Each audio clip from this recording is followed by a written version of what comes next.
Good morning, Bucknutters. Welcome to the Bucknuts Morning 5 here on Friday, April 11th, 2025. I am Dave Biddle. I am joined by Jonah Booker, who already has me cracking up. I said right before we went live, I'm like, yep, spring game tomorrow. He's like, yep, Neyland North. Back into Neyland North, the fans will be, Dave. Neyland North. Can we go 2-0 in Neyland North? Well, I think, maybe. We'll see. We'll see. It might be 1-0-1, go back to the days of the ties. But, yeah, great to see you on a Friday as always, my friend. Good to see you as well. So the crux of the show is going to be questions that have been answered during spring for the Buckeyes and questions that still need to be answered. Let's start with quarterback. Let's start right at the top, the most important position. I mean, how do you feel about that? Some people are like, oh, come on. Ryan Day says it's neck and neck, but it's not really. Where do you come down on that? I tend to believe that it's not coach speak. From everything that we've been hearing, yes, Julian Sain's probably ahead, but I don't think it's a situation to where he's significantly ahead to where you can just go ahead and feel like, hey, we're going to shut this down, because all indications are Lincoln Keyholtz is really starting to come on. And it was in the boarding house this week as well that the more reps that Lincoln Keyholtz gets, the better he is starting to look. The one thing that he has really made a stride is we're working with Billy Fessler and his footwork. And once he gets his footwork cleaned up and you add into the elements of his athleticism, he does bring a little bit more as far as the athleticism, being able to pull it and go than what you would with Julian Sand. Now, Sand definitely still has the arm talent. I mean, you guys were there for the scrimmage with the students, and all indications are Keenholz outperformed Julian Sand on that stage. So when we get here to this spring game, I'm curious to see how that's going to look, because if Lincoln comes in here again and you're talking about another scrimmage opportunity and situation to where they're playing in front of a big crowd and he outplays them, this is going to be a battle that goes all the way into camp. So I'm of the ilk. I don't think Ryan Day's giving coach speak. I don't think it's a situation where Julian has pulled away so far that you can comfortably say 100% without a doubt that's his position. I still think he's going to win the battle, but I think it's going to be one that continues forward. I'm with you, man. I mean, Lincoln looks good, and I believe in Julian. I think they're in good hands. And then it's pretty nice having Tavian St. Clair as that emergency number 3. His future is very bright. Yeah. All right. I mean, we'll start. I guess I'm going backwards to forwards. I guess we're doing things that we haven't learned. We still need questions that still remain. Right tackle is interesting because I think we all assumed it was going to be Philip Daniels, and it still might be. He looks good to me.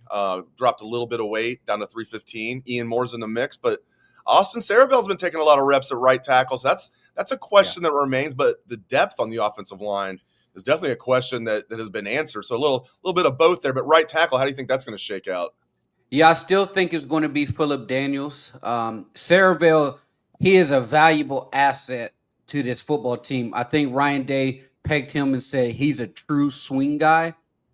So he's someone that's going to be able to come in, play that guard position. They feel confident for him to fill in at the tackle position. So that's really positive for the team. And then you mentioned Ian Moore. I think that's critical as well, because if you're going into the season and you say, hey, I feel really good with 4 tackles, that right there puts you in a much better position than what you were going into the season last year, where you're just like, I have 2 tackles, and if anything goes awry, then it could be an absolute mess. But obviously they weathered the storm. But just having that type of depth on the offensive line, it's going to pay off big time.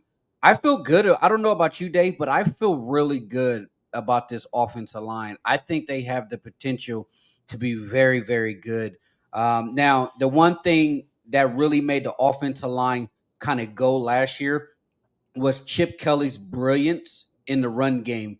He knew how to kind of get the most out of those guys with the counter action late in the season, especially in the playoff, kind of using their athleticism to get to the second level. Realized during that Michigan game, I mean, they didn't do a good job in that Michigan game because they were consistently running right at the gut, and trying to run power football against Michigan wasn't this offensive line strong suit. And as they progressed throughout the playoffs, that's when you really started to see Chip Kelly. It's like, okay, we can figure out what are we good at this offensive line. Now you fast forward to where we're at now. That's going to be something that Brian Hartline has to be able to do. A lot of people just look at it as an offensive coordinator as a play caller. Well, an offensive coordinator is also has to be able to look at what you got up front and say, what are we good at? Will these plays match the personnel? We love these plays, but can we actually run them? And kind of figuring out that marriage between the O line, what they're good at, what they can't do, and calling plays at a high clip. So that's another thing too, Dave, is seeing Brian Hartline, calling plays on not necessarily the big stage, but in front of a much bigger crowd than what they typically see in practice. Yeah, it's been cool seeing him out there at practice with the headset on, calling the plays. Coach Day's just walking around, the CEO, the national champion that he is, just looking like a young Nick Saban out there. Just walking around. Just has a few more titles to get to Saban, but Yeah. I like the path he's on. He won a national title much earlier in life than Nick Saban did. So Right. he's now ahead. He's ahead of the curve. So Well, the good news for them is I've been told that a lot of the run game principles that Chip Kelly was able to come in and enhance, they left a lot of that stuff for those guys. So the blueprint and the map is there when it comes to the run game element, thanks to Chip. So as a Raiders fan, I hope he can bring that over to the table. We need Ashton Jenny in a couple weeks, Dave. We need a running back bad. there you go. There you go. And if you miss out on him, Quinshawn Judkins is going to be a steal for somebody in the second round. So Yeah, give me Will Howard as the backup to Geno. What round? 2. That's what I'm thinking. Like I saw one guy who had him now. I think Field Yates had him as a second rounder. There's been some others, second or third. I saw some guy. I've never heard of this guy. Somebody I think it was either The Athletic or ESPN Plus had him as a sixth rounder. Had Kyle McCord as a fourth rounder. I wanted to text that guy and be like, tweet at him and be like, hey, do you want to put your money where your mouth is on this? I'll bet you anything Will Howard won't be a sixth round pick, and I'll bet you anything he'll go ahead of Kyle McCord. But anyway, I was quick story. I was driving around running some errands. Had NFL Network on the XM radio, and they were talking about Will Howard and his Gruden appearance. And the NFL Network, some of these guys are former general managers and worked in NFL personnel, and they were saying that John Gruden's phone is blowing up from NFL personnel wanting to hear more about what he loved about Will Howard, because that was a beautiful Ohio State infomercial, as well as for Will Howard. Like the publicity that he got from that was amazing. And so because Gruden is so high on Will Howard, they were saying on the NFL Network that it's forcing a lot of teams to go back and watch the tape, because he didn't have a very good combine. But when you throw on the tape speaks loudly, because he was so good, especially on that playoff run, that NFL people are going back and saying, Gruden, what are you seeing? Because they trust his knowledge and his opinions very highly in the NFL. So I thought it was fascinating that Gruden's phone's blowing up after that, with people circling back and saying, talk to me about Will Howard. That's why I think he's going to go in the second. So when you start generating that type of buzz as you're heading into the draft, that's the perfect off-ramp for him to be drafted in that round. Yeah, that Gruden quarterback class with Will Howard that's must-watch TV. It's on YouTube. It's about a half hour long. I took time to watch it, and I'm sure NFL guys just want to hear more. But if you want to know why Gruden loves Will Howard, all you got to do is watch that. He tells you time and time again different reasons why he loves Will Howard. And we all know, the leadership. He's got prototypical size. He's very intelligent. He's mobile for a big guy. Not that he's going to kill you with his legs, but he runs similar to Josh Allen, and he's a similar. Let me be, as far as the speed, Gruden was pointing out, you guys have almost the exact same size, the exact same speed. Now, Josh Allen's a better runner than Will Howard. We all know that, and has a stronger arm. He's not. This is why he's not going to go seventh in the draft. I agree with you. Second round would be great for him. By the way, did you see one of the guys he was throwing to at that quarterback camp? Yeah. G. Scott was out there.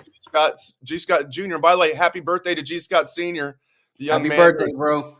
2 days younger than me. Like, we're born in the same year, 2 days Happy apart. belated to you, my friend. Oh, well, I didn't even I didn't say it for that, but thank you. Yeah. But happy birthday to the Buckeye Preacher, everybody. I put something on Twitter. Everybody make sure you say happy birthday to the Buckeye Preacher today. That young man, I've got him by 2 days. He looks a lot younger than me, but he's just 2 days. The other thing too, Dave, was Will Howard's recall to being able, Yes. because Gruden was hitting him with a boom, boom, boom, boom. Let me hear it, spit it out, and his recall was very impressive. And before we move on, I thought it was fascinating, and we all have known this because Ryan Day brings an NFL mentality when it comes to the passing game to the table. But it was cool to hear Gruden talk to Will Howard saying a lot of the things that you were already running at Ohio State, I love in the NFL, meaning that the Ohio State route tree and a lot of their passing complex concepts, that's going to translate really well over to the NFL because a lot of teams they're not running at a high level NFL type of passing game like you see at Ohio State. So when you see wide receivers transitioning, they don't transition as well. That's why you see a lot of success with the Buckeye wide receivers. CJ is starting to see that success. Well, he saw that success right out the bat, and he mentions like, "Hey, when I came to the NFL from Ohio State, we were already doing a lot of these things with the checks and the calls." And the other thing that's going to really help Will Howard, and I'm sure our listeners know, he had total control of the offense at the line of scrimmage. So he was able to get the offense in and out of bad plays when needed, and that was a lot of the things that you saw in the playoff run there. That Will took it upon himself to really take control of that offense down the stretch. A couple more things that I think that we've a couple questions remain. All right, one is a good question, I think. It's who's going to start at safety opposite Caleb Downs, and I think they can't go wrong either way with Malik Hartford or Jalen McClain. And there's no reason to anoint a starter leaving spring. Those guys are both going to play a lot. Whoever doesn't win the job is still going to play a lot, and then is one play away from being a starter. That's a question that remains. Who's going to be that starting safety? I mean, Lathan Ransom had such a hell of a good year. I know I'm not breaking news to you, Jay Book. Like, who's going to replace Lathan Ransom? Is it going to be Malik Hartford or Jalen McClain? I think they're in good hands with either one of those guys, though. Yeah, I do feel really good. I think it's going to be Jalen McClain. When you look at what we got out of Lathan Ransom last year, I kind of see McClain's game similar to Ransom because Ransom would come down and just drop that hammer on you, and that's the thing with Jalen McClain. Like that's part of his game as well. I mean, everybody knows the story about Jalen McClain last year during summer camp where they threatened to kick him out of practice because he was bringing the lumber and it's supposed to just been thuds. So he's that type of. He's a very physical safety that can really cover some ground on the back end. And Malik Hartford, he's going to play. I mean, he's a physical guy as well. We're really starting to see him probably healthy for the first time in a year and a half or so since he actually arrived. So I do think he may just be a tad behind Malik Hartford, but I feel good about both of them. And then Feline Delane, I mean, they've talked about him as well, the true freshman with his size, saying that he actually came in college ready. So you have three guys that's going to be there in the mix. And I'm curious because they have a lot of corners. And the one thing that really made this defense click last year was Jordan Hancock's versatility to play in that nickel corner and then also drop back to that safety. Will they kind of cross train one of these corners to do a little bit of that? Because if so, that brings another element to the table because I think Aaron Scott would be a guy that could potentially do that. They are using. Now, I think he's going to be a stay on the outside, but they are using Jermaine Matthews a little bit. They're cross training him, putting him in the slot a little bit. Now, Lorenzo Styles Jr. right now, when we've been out there, has been running with the ones, of course. Bryce West can do that. Miles Lockhart's been in the slot. You're right, and Hancock played so good. He's another guy. I see draft projections him going in the 6th round. I'm like, what?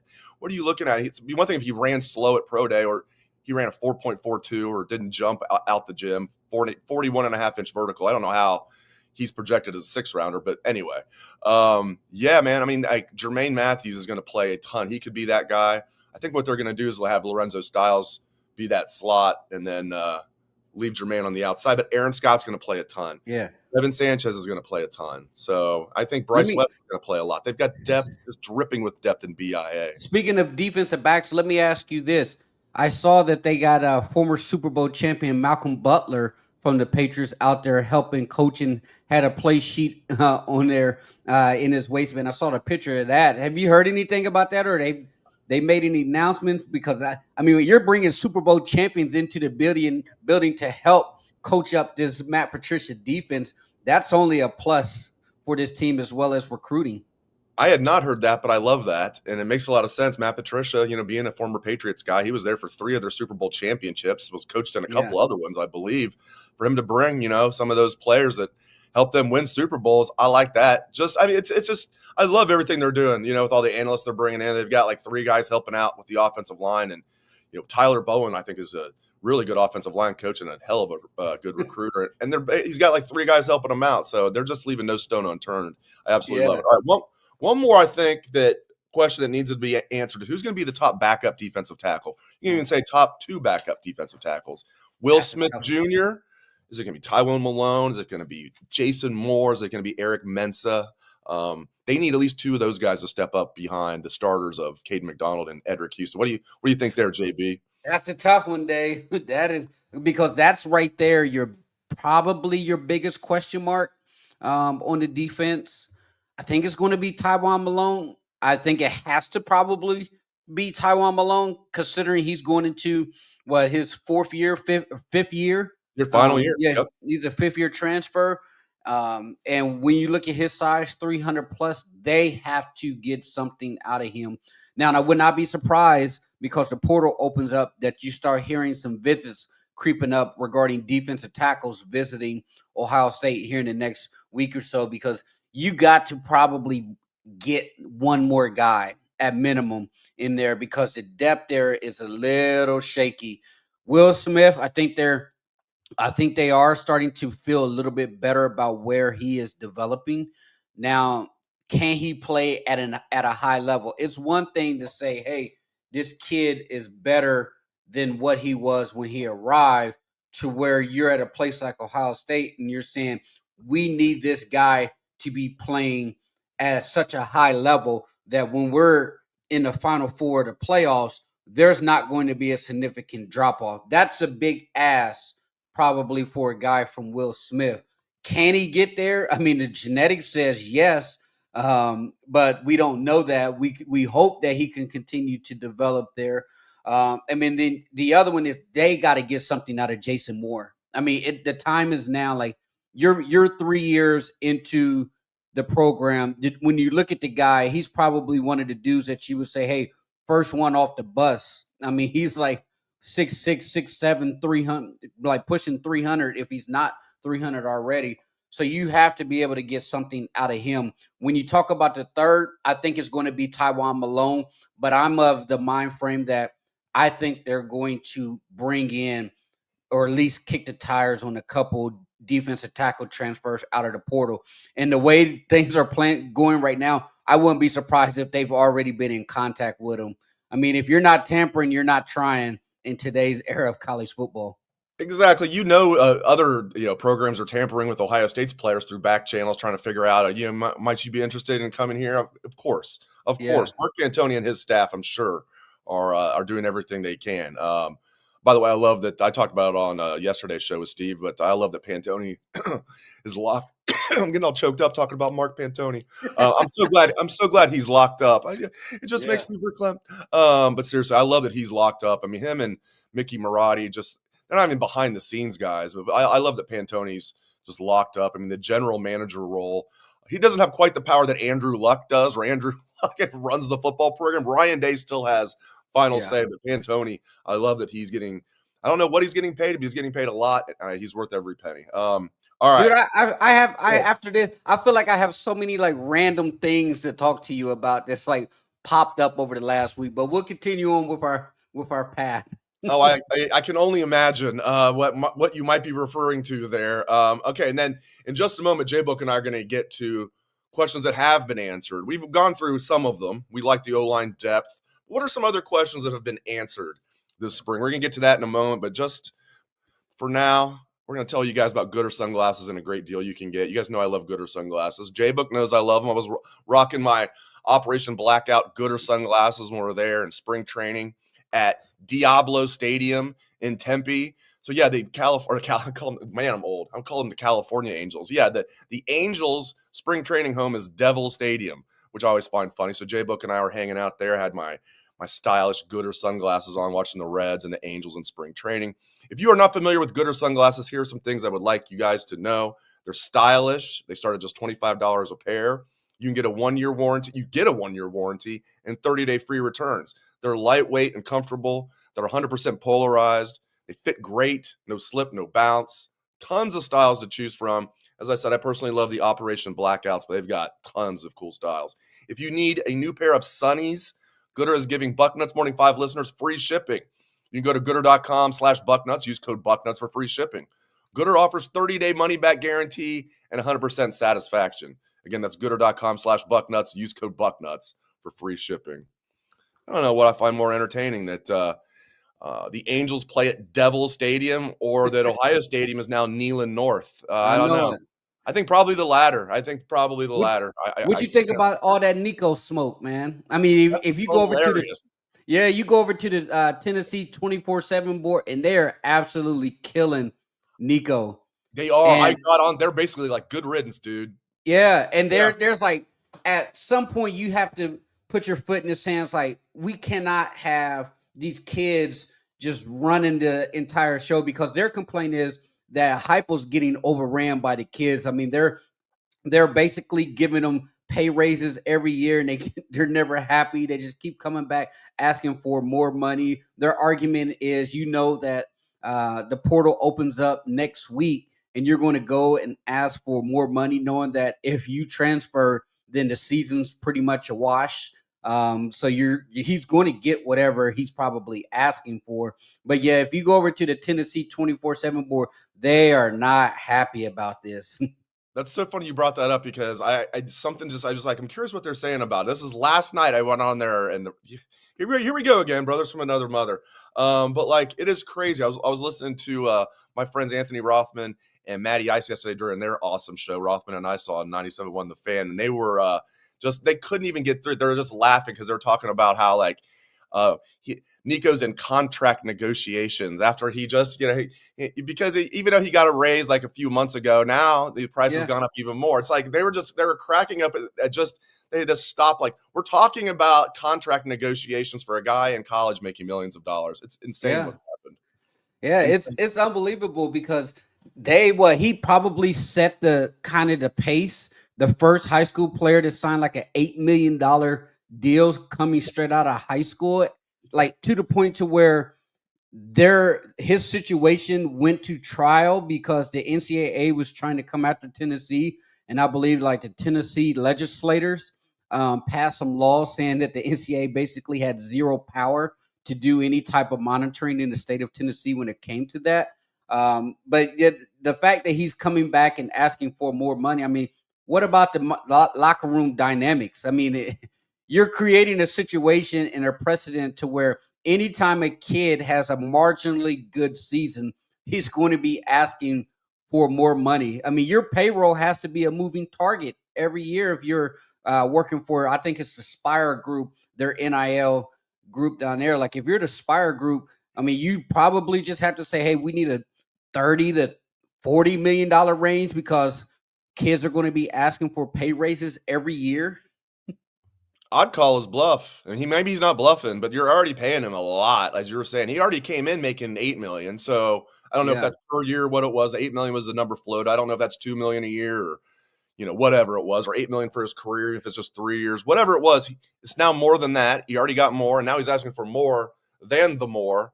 So, man, I mean, he's good. He's tough. He was getting his ass kicked by the Buckeyes, but he hung in there. He did. But he's not even that good, is he? I mean, he's good. No, he's not.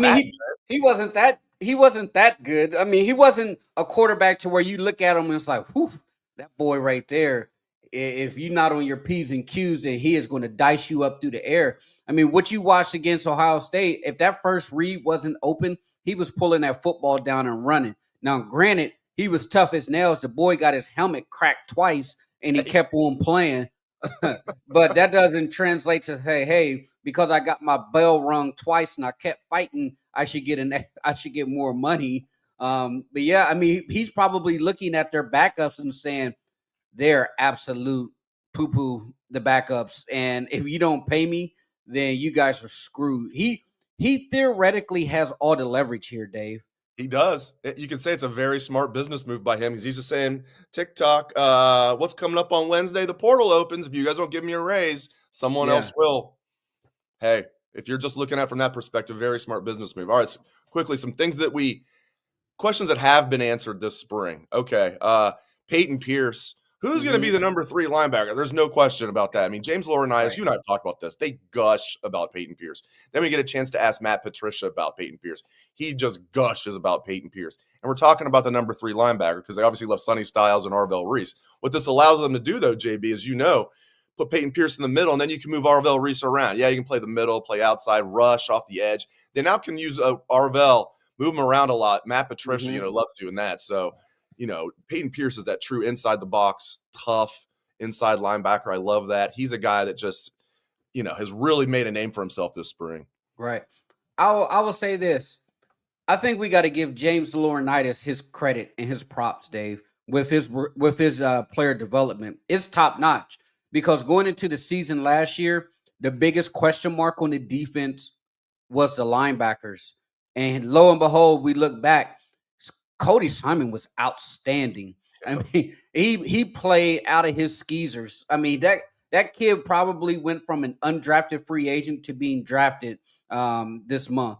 Then you look at the jump that the other linebackers, Arvell and Sonny, they were able to really make a jump. And then you take into the consideration that Peyton Pierce didn't know what you had, a guy that we knew that James really loved when he was coaching over at Notre Dame, was recruiting him there. And then Peyton Pierce really wanted to play for James. Didn't know what we were going to get coming into the spring, but he probably, you can make an argument, is coming out of the spring with the most buzz. The guy that probably took the biggest jump. And now, if the way that they're raving is like, okay, that's our 3 for sure. Now you just have to figure out what can I do with Garrett Stover, TJ Alford, and Riley Pettijohn. They feel good about those guys. So I think James has done a remarkable job developing that group since he's been here, since he's taken over the full-time linebacker coach. But man, Peyton Pierce, he's going to be able to give you those in-the-box minutes there. And like you said, having him coming in as a third, it does a lot for your defense that's lacking true pass rushers. So you can get that Arvell on the edge. You can even do some things where you get Sonny on the edge because I think Sonny's tremendous coming off the edge. And then obviously you got to transition with CJ Hicks that is needed. So going into this spring, you knew this like, hey, Kenyatta and Caden, we didn't have a whole lot behind those guys. Now you start getting Logan George, who's really starting to come on to transfer from Idaho State. Then you started to tinker with packages and say, hey, we can get Arvell coming off. I start to feel better about the pass rushing options way more than what I did coming into the spring now that you start getting development from those other pieces. Absolutely. It's a domino effect because Peyton Pierce can be that middle linebacker. Now, as you mentioned, not just Arvell, but Sonny, you can move him around. And then Matt Patricia is like Pavlov's dog when you talk about the linebackers. He starts drooling almost. Right. But I'm not being literal. I'm not being literal, Bucknutters, but he kind of has that look like, oh man, he just lights up, and it's easy to see why. They love all 3 of those linebackers. And I won't be surprised if Riley Pettijohn is the number 4, which leads me to my next one. We've definitely learned this spring that these freshmen have come in ready to roll, and this needed to happen. Now, none of them are going to start unless there's injuries, but entering spring was like, all right, I like the starters. There's probably one starting job that's up for grabs on defense I'm talking about, and that's at safety between Hartford and McLean. That's still the case. Other 10 spots, if we're assuming Lorenzo Styles Jr. is going to be the nickel and they're going to keep Jermaine Matthews on the outside, seems like all the starting spots are set. But I was thinking they need some of these freshmen to come in and at least be valuable backups. Well, mission accomplished, in my opinion. I'll start with the D-line. I think, and tell me if you agree with this or don't. I'll go through all 5. I think 5 guys, true freshmen, are going to play meaningful roles on this defense. Not as starters, but they'll play meaningful snaps. I'll start with the D-line. I think Zion Grady's going to play, not a lot, but we'll add to depth at D. at defensive end right away. I think both Riley Pettijohn and TJ Alford will play right away. And I think Riley might be that number 4 linebacker. Although if you're not in the top 3, you're probably not going to play that much, but it's good to have him there. Then I think in the secondary, Devin Sanchez, obviously, and then Fahim Delane. All 5 of those guys, I think, are going to play like meaningful snaps. So we learned that's a question that was answered. Oh, and then on offense, like, they're loaded at wide receiver, but they're like, who's going to be 4, 5, and 6? Well, Mylan Graham's in that mix. Rogers is in that mix, and of course now Quincy Porter. That's another true freshman that's going to play right away. So Bo Jackson's going to play right away on offense. But I was focusing on the defense. At least 5 guys are going to play meaningful snaps, in my opinion, as true freshmen. I agree. And here's the thing that I think about when you start listing off those names, Dave, is you're talking about pretty much 30% of your class coming in ready to go right now. That right there, my friends, that's what you call scouting and knowing guys and hitting on them, because it's so hard when you're looking at thousands of high school athletes to actually hit on them and land those guys. And at a place like Ohio State, where the competition is so fierce, you're walking in those doors, you are battling day in, day out with nothing but high 4 and high 5 stars. When you can get true freshmen who still should be technically in high school, coming in and competing at such a high level against the reigning national champions, and you're holding your own, and now you're putting yourself in a situation to where you're saying, I'm going to be playing meaningful snaps at a place like Ohio State. I don't think people realize how big time that is for 18-year-olds, Dave. And the fact that Ohio State has hit on so many of these kids to where it's now like, hey, we needed these guys to where, I feel actually pretty good about some of these freshmen that are coming in. It's such a rarity that a lot of these guys are coming in right now. And it's a testament to the player development as well, because these guys shouldn't really be where they're at right now. But these guys have come in and they've battled, and it's a change of the times, Dave. Like, these kids are coming in college ready, and it's just, okay, how fast can you pick up the information? Yeah, I didn't look like that when I was 17 years old, coming in, 18. I still have my Ohio State ID. I didn't look anything like those guys at that age. A little skinnier. But anyway, great stuff by me. I appreciate it as always on a Friday. Hold on. Before we get out of here. Yes, sir. I got to ask you, what do you think about the Wall Street Journal coming out saying the basketball program is the 5th most valuable basketball program in all of college basketball? Like, I was shocked. There's no way I would have pegged Ohio State like over Kansas and Louisville, like some of these other programs who are kind of like dominant over the last 15, 20 years. Are they including the Mata era? If they include the Mata era, you can almost see it, because they're just saying numerical value. Like right now, if you were like, somehow these are NBA franchises and you could sell just Ohio State men's basketball, it would be the 5th most valuable. There's no way that's true. Or actually 4th, $262 million. They got Carolina at 1 at 378, Duke at number 2 at 370, Indiana at 3 at 279, and 4th, lo and behold, they have the Buckeyes valued at $262 million for the men's basketball program, ahead of Louisville, Arizona, Syracuse, Kentucky, Kansas, Michigan State, UConn. Like, and see, I'm looking at this and I'm like, what? Now, if this is the case, this tells me that the athletic department and the basketball program, they are pissing money down the drain if they're valued at this and they're not taking the basketball program serious. I can't imagine that's true. I mean, it is the Wall Street Journal. They kind of know their way around the math. So maybe it's something I'm missing, because obviously Ohio State, I mean, we're in a huge city here in Columbus that keeps growing. Huge city. We're in a city that has massive growth, and they're saying God, what was the year? They're saying like in 10 to 15 years, the traffic in Columbus is going to be similar to the traffic in Atlanta now. Not the traffic in Atlanta then. We're not going to be as big as Atlanta. But Yeah. traffic-wise, I'm not looking forward to that, but at least we have 10 to 15 more years. Of course, this Intel plant they're putting in here in Columbus, every time that they talk about it, gets moved back another year or two. It's going to be ready in 2025 or 2029 or it gets moved back every time. But anyway, all right. Enjoy the game tomorrow. I look forward to our conversation off the record here after I get the show posted. But thank you as always, my friend. All right. Talk to you later. All right. He's the man. He is J Book. So thanks to J Book. Thanks to all of you guys. I'll be doing a What We Learned live from Ohio Stadium's press box tomorrow, right after Ohio State's spring game. And I'm glad it's a spring game, not a spring scrimmage. So join me for What We Learned live. I'll be answering your questions. We'll talk about what we learned during the spring game. Imagine that. Patrick won't be able to go to the game tomorrow, but I think he's still going to hop on. He's going to watch the game on TV. He's going to hop on afterwards. Steve will be there with me. He'll hop on. Maybe we'll see if I can talk the dean, Bill Kurlick, into coming on, talking some recruiting. So we'll see. But hope you guys enjoy the game. It's at noon tomorrow. If you can't come down to the Horseshoe, which I highly recommend you do, it's on BTN. Come over and say hi. I'll be co-hosting the fans pregame show right there. Pretty close to the stadium. I'm not exactly sure where we're setting up. Could be right outside the stadium. Could be maybe more toward French Fieldhouse. It won't be far from the stadium. And that's going to be from 10 o'clock to 11:45 a.m. 10 to 11:45 a.m. Come over. We have commercial breaks. Come over and say hi. Love to meet some of you guys. And, I'll be doing it with my friends Anthony Rothman and Tim May.